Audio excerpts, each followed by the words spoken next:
A little bit about the writing. I like to, obviously I write narrative, but I also draw, and the pictures do illustrate the narrative in a different way. It's like telling a different kind of story, so there's just two ways of communicating everything. So I like doing both sides of it.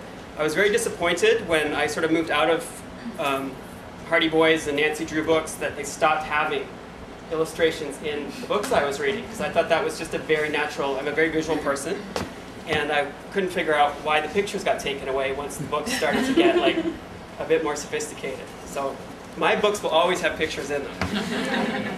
Okay. Music fills the hot summer air, drowning out birdsong. First a pipe organ, and then various sections of a choir are heard. They sing a hymn, resonant of evensong at Christ Church, Oxford. Traditional, soft and flowing. Voices layer over one another, building in harmony and volume. A singer initiates a word, and then others join in, and then softly pull away. Individual words like behold and new heaven can be discerned, but most of the lyrics are lost to the distance from listener to source. Instead, an oral ebb and flow is perceived, like the sound of the ocean on a calm day, rising, swelling, and slipping away. The sound of a swell coming into contact with beachhead, but not of waves crashing. That picture. Like kindergarten. Yes. He spends hours in the park drawing trees.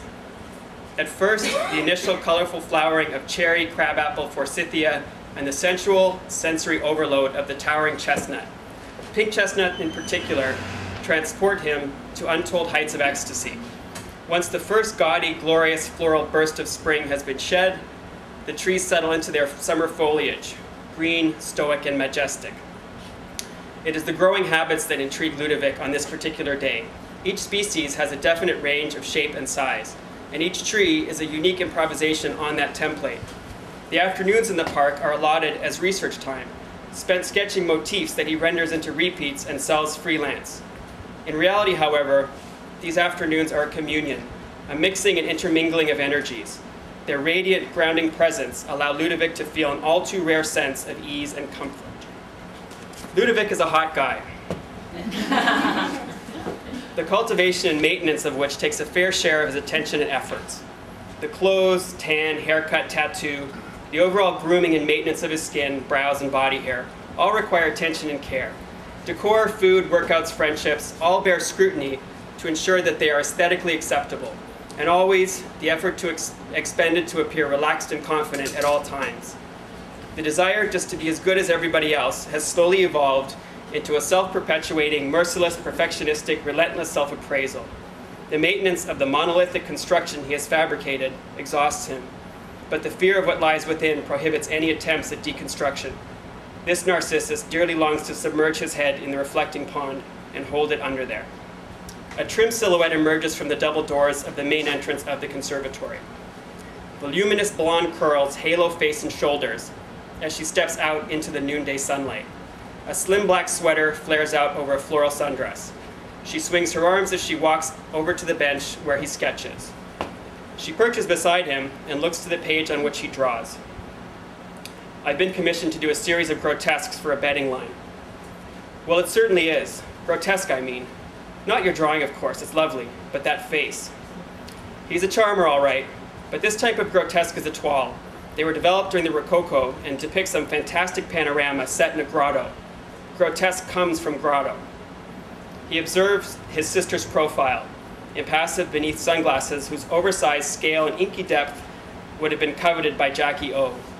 Balancing a patent ballerina flat on one toe, she says, words can have two meanings. Ludovine on the outside.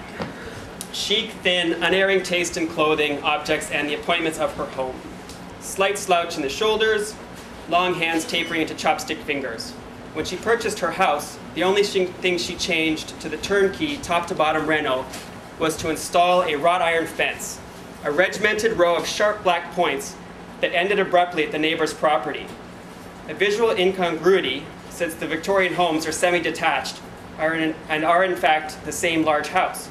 The spikes just stop at the property line, and the neighbor's lawn is open to the world passing by.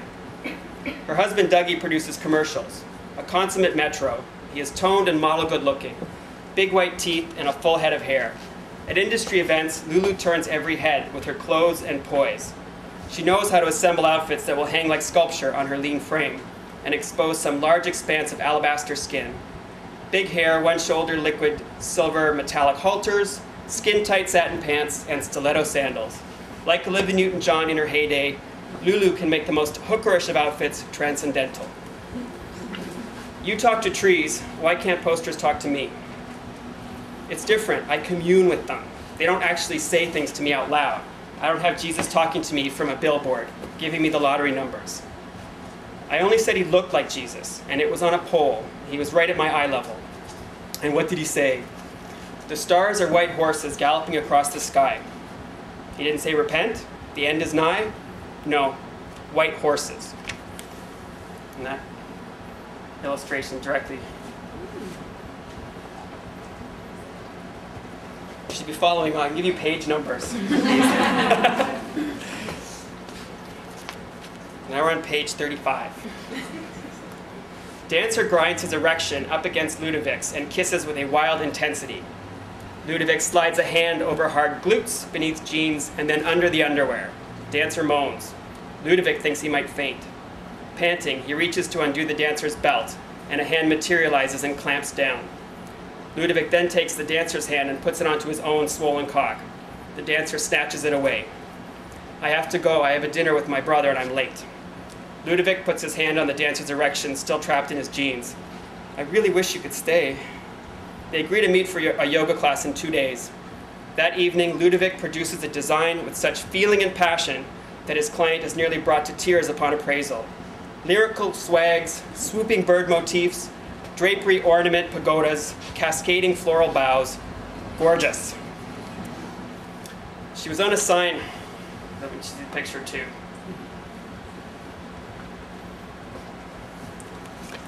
She was on a sign for some circuit party. She called out to me when I walked by.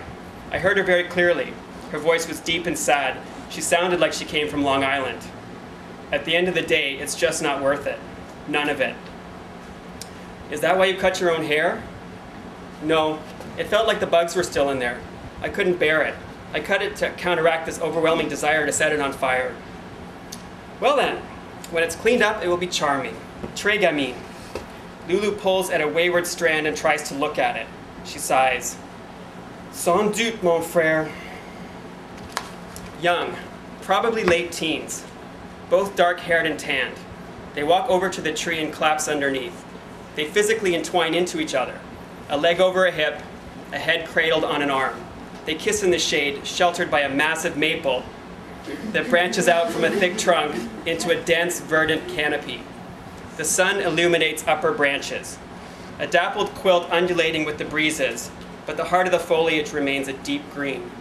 The couple spins a delirious psychic cocoon of warm energy. This is love, impermanent, a celestial visitation that re-images the world around it in waves. Where before, upon viewing such a scene, Ludovic felt anxious and jealous, even alienated. Now he feels included, a part of everything.